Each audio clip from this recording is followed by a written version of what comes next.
Hi, I'm Sue Bowler, and today I'd like to show you how to make a confetti bubble. These have been extremely popular in a lot of my designs, and I'm just going to show you some examples now. To make these, what you're going to need is obviously some confetti. Now, deciding which type of confetti to use is quite important because you'll get a different effect. A lot of people use the circular cut. I actually like a square cut, like quite a small square cut confetti, because you get quite a nice effect from that when it's inside the balloon.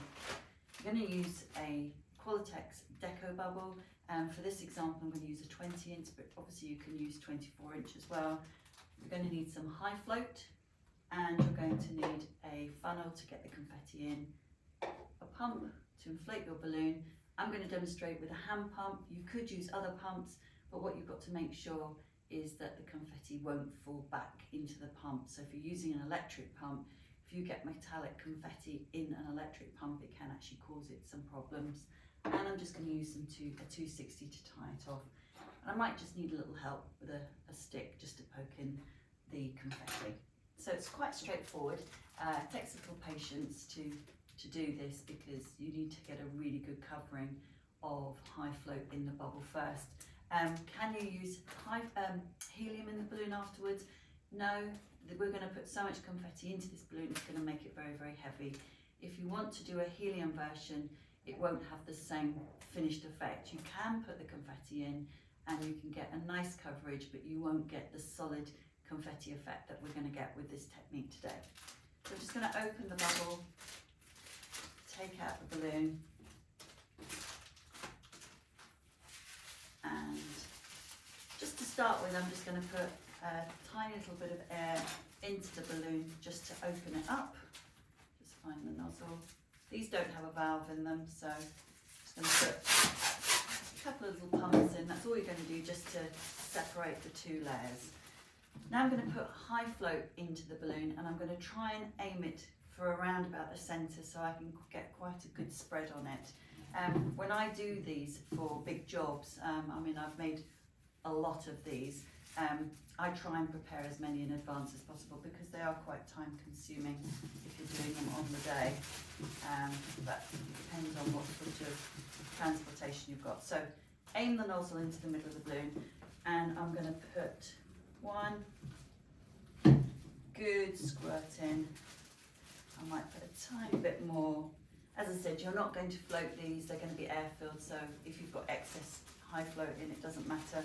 And when you're removing the nozzle from the balloon, just try and scrape off any of the excess high float so it doesn't get everywhere. Just move that to one side. Okay, so now you've got a nice big blob. You see it's actually dropped down to the bottom, and you're going to just have to be a little bit patient and just work it in all the way across the balloon. So I'm just going to do that now.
So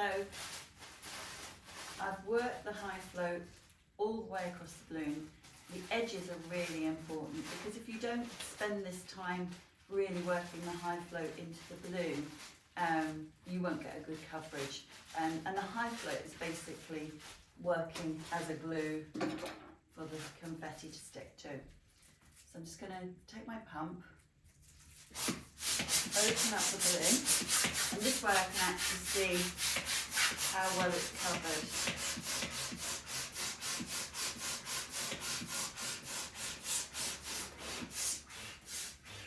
There we go. You can see there's a really good covering all the way around.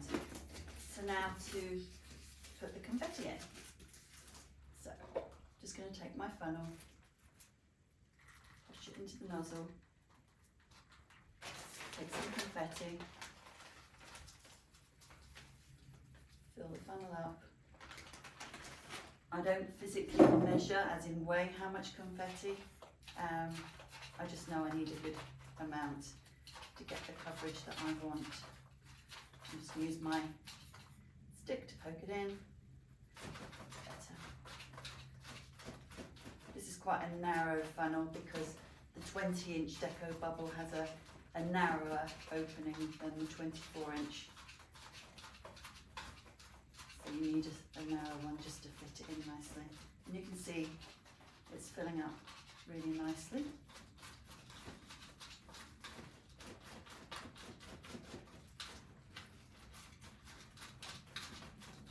Okay.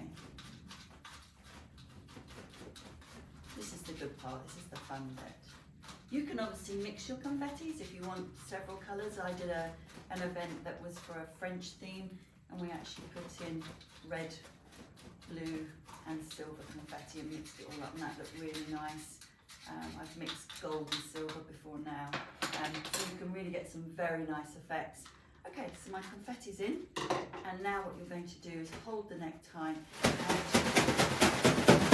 you're going to give it a really good shape, and at this point it now sticks to the balloon. So I'm just going to take my hand pump, inflate the balloon,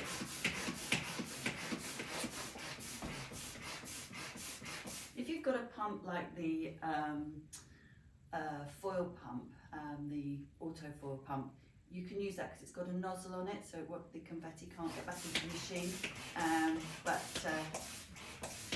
hand pumps are pretty good. You can see a beautiful, like a mirror ball image really. And we're just going to inflate this until we've lost all the creases.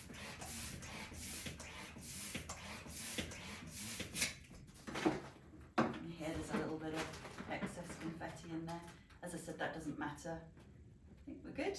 Okay, so we're just going to spin the balloon just to give it a really tight seal. I'm going to take a 260Q, stretch the neck and wrap it round. I like to go 4 or 5 times, really, really tight, and stretching as I do that, and knot it off.